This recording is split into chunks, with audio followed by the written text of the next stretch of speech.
Sit down, please.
All right.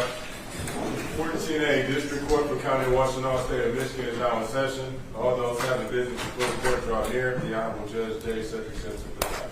You may be seated.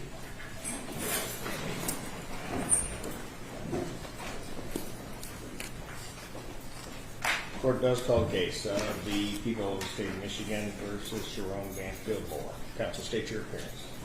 Good afternoon, Your Honor. Katie Rosmersky for the people. Good afternoon, Your Honor. Ellen Michaels on behalf of Sherrone Moore, who is present in court. Please state your name for the court. Sherrone Moore. Thank you. Thank you. All right. Date and time set for sentencing. And the parties, are they ready to proceed? We are, Your Honor. Yes, Your Honor, we're ready to proceed. All right. Whoever would like to go first? Do the people have anything that they would like to say before I do impose sentence? Not that you have to, but... I appreciate that, Your Honor. I don't have much to say, except to underscore that we arrived here because these charges are ultimately what was supported by both the facts and the law. We appreciate the court's efforts in communicating with both sides. Your Honor, we trust this court's decision-making as it comes to imposing the sentence. And so I don't have anything to say in terms of what we want you to impose or what we expect for you to impose. I trust that. I do, however, feel that I would be remiss in my duty if I did not underscore for the court and for the record that there was a young woman that was deeply impacted by the defendant's choices on December 10th of last year. I just want to make sure that we state that for the record, and I am confident that Your Honor will take that into consideration to the extent that it is important and appropriate and necessary in imposing your sentence. And I appreciate that opportunity. Thank you, Judge. Counsel? Thank you very much. Just so that we're clear on the record, you've received a copy of the pre-sentence investigation and report. I have. I will address that when I get to the podium. All right, perfect.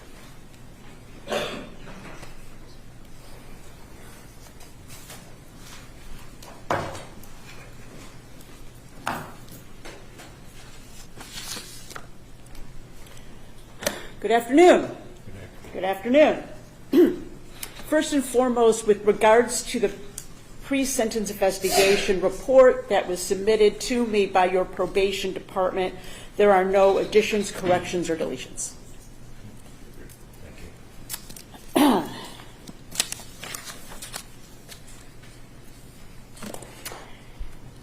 There are a few things that I would like this court to know about Sherrone Moore.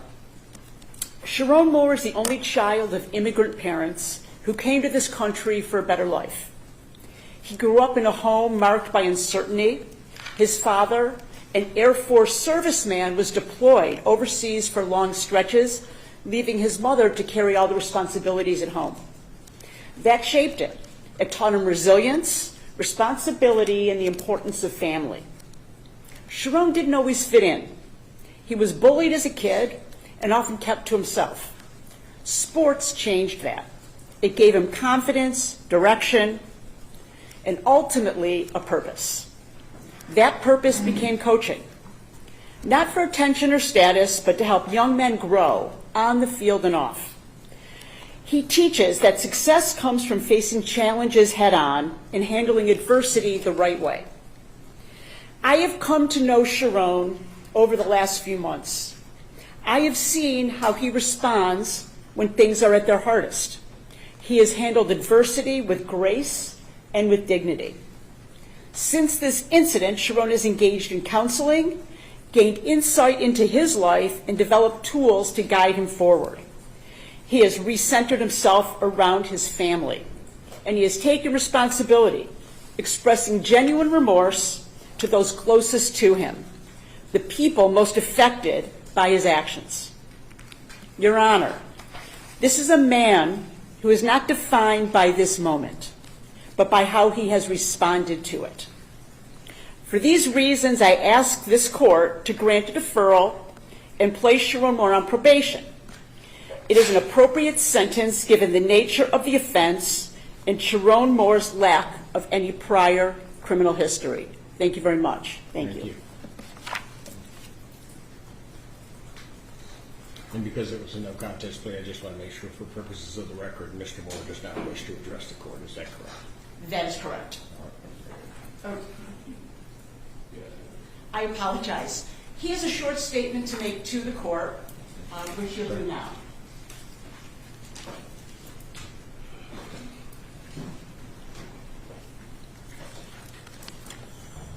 Your Honor, first of all, I want to thank my Lord and Savior Jesus Christ for his grace and guidance during this difficult time.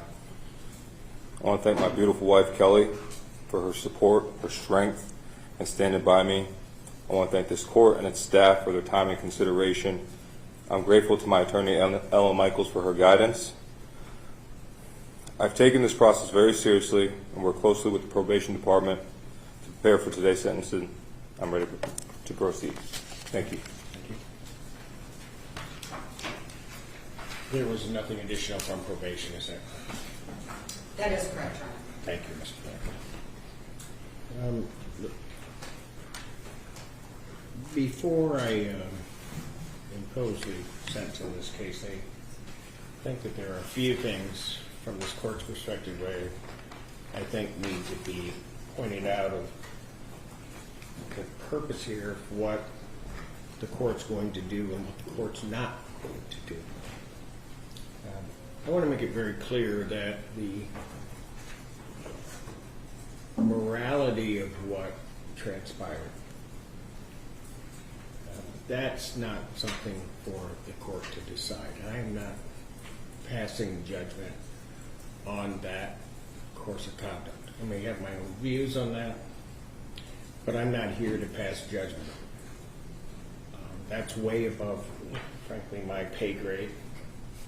At some point regarding the conduct that is not before this court, the morality of it and the like, is going to ultimately be left to this defendant and his God to make that determination, as well as the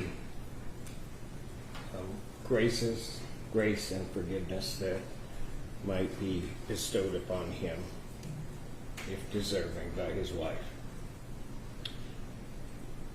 What the court is also not doing, and what is not my role here, and not part of my bailiwick, and it seems to have been so pervasive in this case, is to put a thumb on the scale of what might be, maybe, future litigation involving the University of Michigan. That is not the world or realm I'm operating in at this particular point in time, and not part of this judgment and what I end up with. think it's also important to point out, because I don't look at the news very much, but in looking at how people may misinterpret what has occurred here, and I want and feel it necessary to make that clear.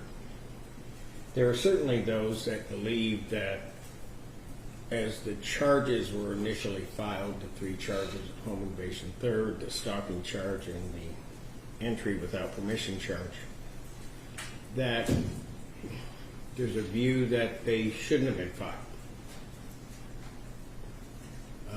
And then there's a view that, well, should have stuck with it. I will commend counsel on this case because I think they have both shown courage, but particularly I want to address the Washtenaw County Prosecutor's Office and their courage in doing what is right. The reality of this case is the people, if they had wanted to, I would imagine, could have just decided to proceed with this case and just let the chips fall where they may. I think, as Ms. Wisniewski stated before, that is not their obligation. Their obligation is to do justice and to do what is right. At the very beginning of this case, so that people can understand it, the facts as they knew them supported the filing of the charges. I've been fortunate or unfortunate in this case to be able to see a lot more than I would in a normal case, this having been a no contest plea and a lot of information being provided to this court to determine whether or not there was a factual basis. But I want to make it clear that when the charges were filed, they were appropriate. But as with any case, as more facts become known and as more things happen, the facts and the analysis change.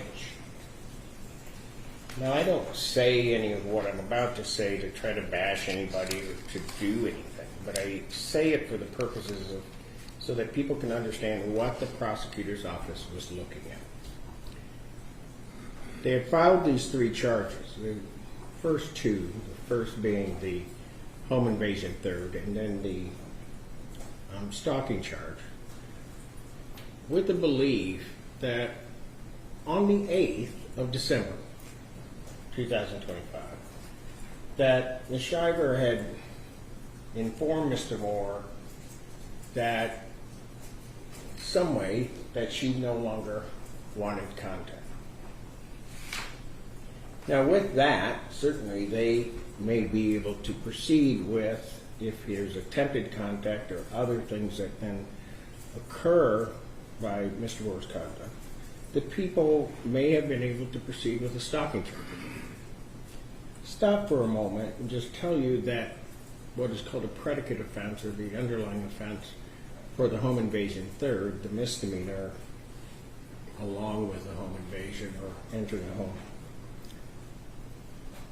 that the stalking charge had to be maintained. But here's what the people found out.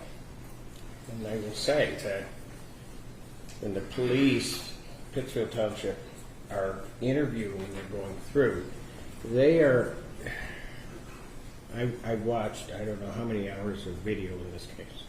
And I will tell you that they were not only professional, they attempted to try to get to the bottom of it.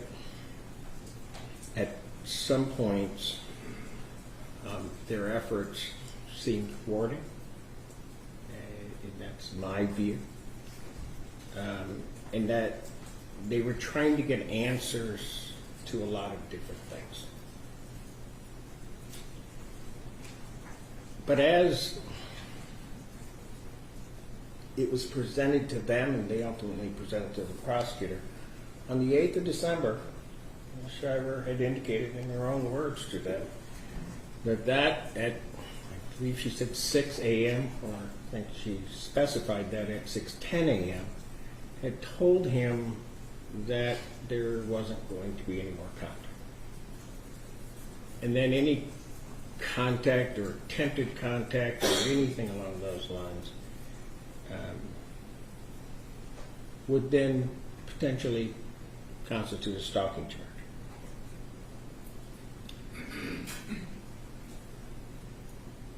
When the police department asked for Ms. Shriver's phone, and I'm not saying that this is Ms. Shriver because she didn't have possession of her phone, they wanted the call logs. They never got it.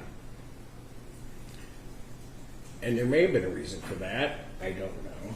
But they never got the call logs for the phone. But maybe there were those that thought if they didn't have the call logs, maybe they wouldn't be able to see certain things. Well, maybe to many chagrin, there's such things as search warrants and other things where one can get these logs.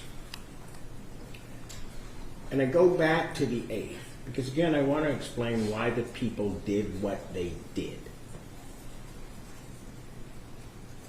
The 8th at 6:10, 6 a.m., there is supposedly this communication to Mr. Moore that he should no longer have any contact. The problem was that could not have been true. And the reason it couldn't have been true, and what the people saw, is that after a call on the 7th, approximately 2:15, for over an hour, well, for 83 minutes, between Ms. Shriver and Mr. Moore. After that call, when it gets to the 8th, and remember it's 6 a.m. is what the people are told, there was a call at 2:49 p.m. connected for 7 minutes between Mr. Moore and Ms. Shriver. There was then an additional call at 3:29 p.m. that connected for 4 minutes between Mr. Moore and Ms. Shriver. Those are outgoing calls from Mr. Moore to her. At 3:41 p.m. on that day, there is an incoming call from her to him for 11 minutes. There is then at 7:41 p.m. an outgoing call for 27 minutes from Mr. Moore to Ms. Shriver. Here's what the people realize. The very foundation of the stalking charge, which would have been the telling not to contact me on the 8th, there is no call on the 8th. But the very foundation, it couldn't have happened. The people realized that when they got that information. Bottom line, by necessity then, the stalking charge would fail. If the stalking charge fails, it being the predicate for the felony also had to fail. And the people knew this, and they did the right thing by making sure that that charge did not go forth. Because in good faith, legally, morally, ethically, they could not proceed on that. And they knew it. They didn't try to hide the ball. They didn't try to do any of that. They didn't say, well, we're still going ahead. We're just going to put them through the paper. They didn't do any of that. They did the right thing. The third charge, which was the illegal entry to the premises, also had its problems. And I'm not going to go through sort of an extended analysis. But suffice it to say that Mr. Moore had access to those premises. That access was granted by Ms. Shriver. She gave him the code to the door. It wasn't just a key. He had the code to enter the premises. People in analyzing it said they weren't going to proceed on that either, because that was inconsistent with what was being told to them. Now, having said that, I hope that people can understand why this case ended up where it did.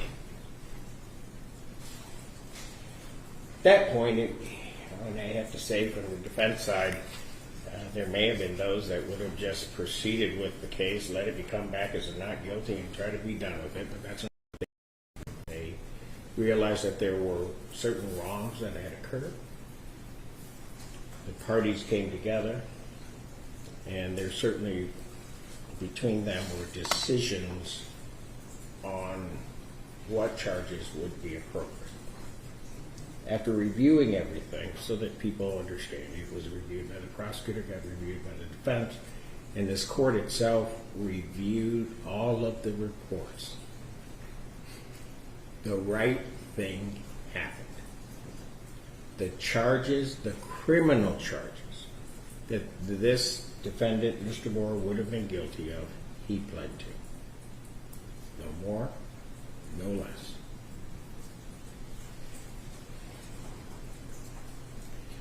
In any sentencing, it is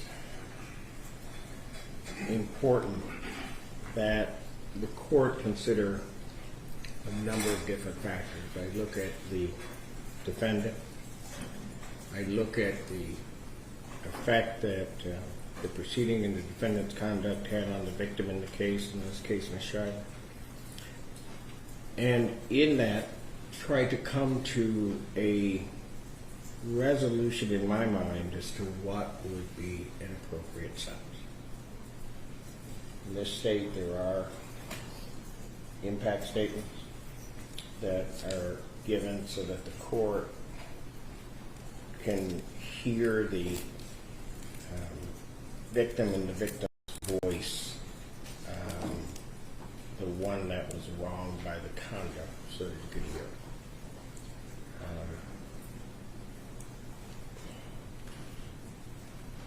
I truly would have preferred to hear Ms. Schuyler's voice much more clearly and much more directly. I regrettably, rightly or wrongly, legitimately or not, her voice for the court to hear has been clouded. But through my probation department and the like, I have a sense of what are concerns for Ms. Schuyler. One of those concerns is that she won't be heard, and that the defendant will not be held accountable in any way. And it was interesting to me in that there was communication to the court prior to the victim's impact statement that I was not aware of prior to receiving the communication that had occurred in this courtroom. I was not on the bench at the time. But where an individual who Ms. Schuyler and her people believed were part of the court had gone up to Mr. Moore, shook his hand, and gave him a hug. I want to make it real clear so that it's the individual that did that was a member of the sheriff's office here, is not a member of the court, is in no way connected to me or this court, and that I was not even aware that I was not in the room. I actually had to go and see it online. That should never have occurred. Not because it didn't have or would have had an effect on this court. It shouldn't have occurred because of its appearance of occurring. I can assure Ms. Schuyler that that has no impact on me, and that having been brought to my attention, I will be dealing with those in the sheriff's office regarding that conduct, because it can't happen here. So that's one thing. But Shiver also asked for the strictest punishment that this court could give. Incarceration is usually left to those times where an individual, this court would believe, continues to pose a risk to society or others, or an individual that this court believes can't in some way conform themselves to the norms of how we should operate in society.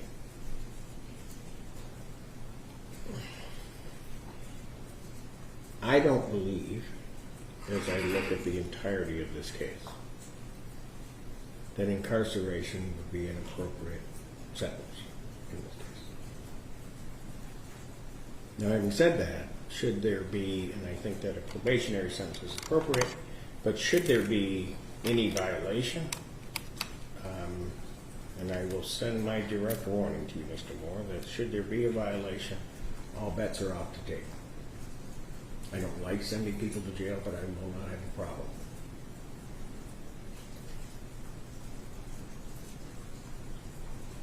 As the prosecutor has indicated, this court is very mindful that that day, December 10th, a number of things happened that changed people's lives. In imposing a probationary sentence, I would let Ms. Shiver know that this court is not by any means lessening the impact of those events.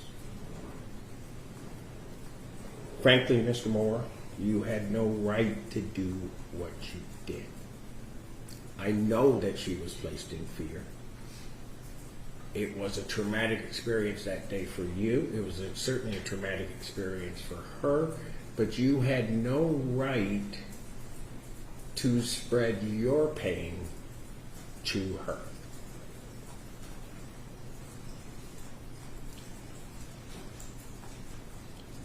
And as I was going through this sentencing, there were a number of letters, a number of things presented to the court in attempting to try to decide upon the appropriate sentence.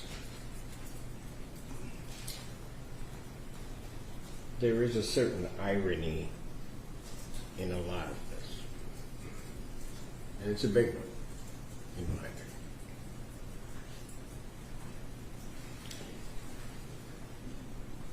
The person, quite frankly, Mr. Moore, that is saving you from the full wrath of this court is the one you betrayed.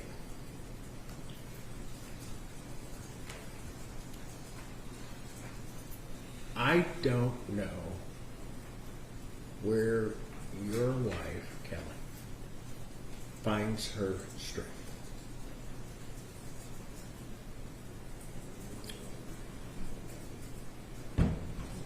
When all of the circumstances are happening, and they're happening to her, and she's absorbing them in real time,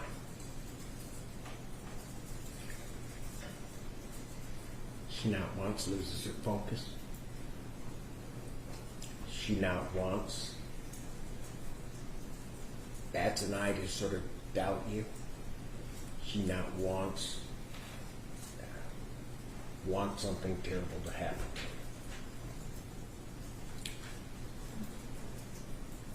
As I listened to the terror in her voice that day,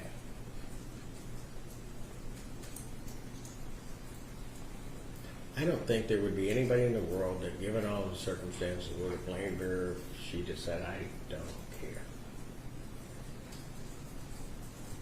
It's not what she did. She didn't know where you were, but she was going to tell the police, try to do this to find him. And she said something that was remarkable, and that is just tell him I love him and to come home.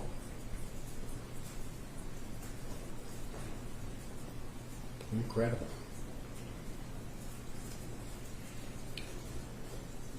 And when you see, and you know, so I'm listening on one of the calls, listening to her, I can hear your babies in the background. She's what she had to deal with was just an incredible burden. She didn't bat an eye.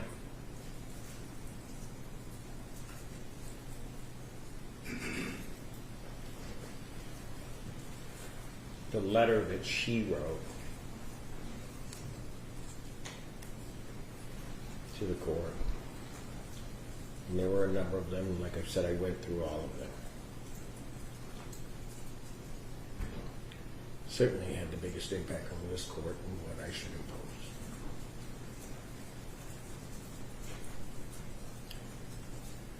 I figure, in certain ways, that she was just pointing forward, leaning on her faith, and trying to put her family and find a way forward for her family, which was inclusive of you.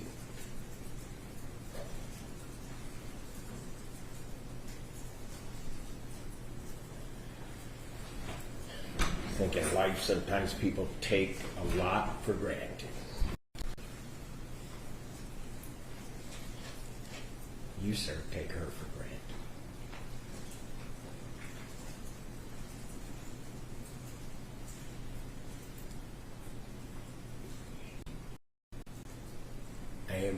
I am amazed by you, Miss Moore. I truly am. I don't know where it comes from. I think, in all honesty, given all the hurt and pain, that if we had more people like you in the world, I may be out of a job, but I think this world would be a better place.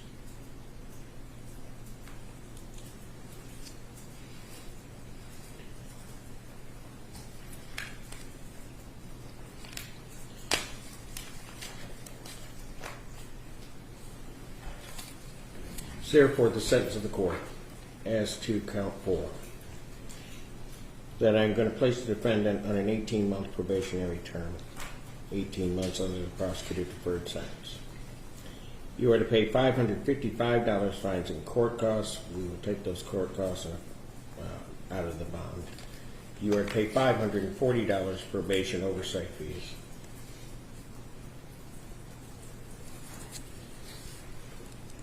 Those will also be taken from the bond. There is to be no use of any alcohol, recreational marijuana, or any illegal substance. You'll be subject to random testing as requested by probation. You are to continue mental health treatment, follow all recommended care, with status reports to probation. You are to have no contact with Paige Shriver directly or indirectly, and not to have any contact through any third parties. You are not to refer to her on the internet. You are not to communicate her using any electronic device. Am I clear on that, sir? Yes, sir. You are not to go to any residence or employment of Paige Shriver.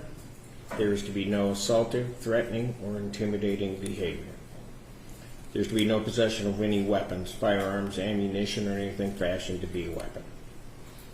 I will schedule a review hearing that will be held April 14th actually the date is going to change, is it not, Ms. Miller? Yes, Your Honor, it will be October 13th, 2027. October 13th, 2027, 9 a.m. I will order 180 days in jail. Credit for the 3 days you served. The balance is suspended. As to count 5, the trespassing, I will also place you on 18 months probationary term, 18 months under the prosecutor deferred sentence. You're to pay $250 fines and costs. That will be taken out of the bond. You are to comply with all terms as set forth and what I have enunciated in count 4. I will order 30 days in jail. Credit for 3 days. The balance is suspended. To the people, is there anything else from the people? No, Your Honor, thank you. Anything else from the defense? No, Your Honor, thank you. All right. Thank you very much. Good luck, everyone. Court stands in recess. All rise.